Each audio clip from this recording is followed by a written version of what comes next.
sa iyong kapatawaran ng Panginoon. Lord, tulungan mo po ako na mamuhay lamang ayon sa iyong katunggan. Panginoon, sa oras po ito, tinatanggap kita bilang Panginoon at tagapagligtas ng aming buhay.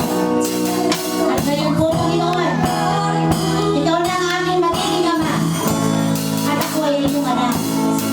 Makakasama na kita sa aming buhay magpakailanman. Hayaan mo, Panginoon, na ang mga pagpapala, mga protection mo, Panginoon, ay patuloy kong maranasan sa aking buhay. Sapagkat ito ang bunga ng iyong pag-ibig, Panginoon. Lord, maraming salamat po. Salamat po, Diyos. Salamat po, Panginoon. Sa pangalan ni Jesus, amen. Ako na lang po mananalangin. Patuloy natin taas sa aking mga kamay.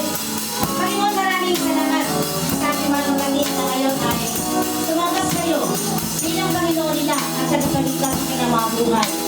Panginoon, dalahin ko po, Lord God, na mula sa araw at oras na ito, Panginoon. Hallelujah. Ikaw na ang kanilang magiging ama, Panginoon.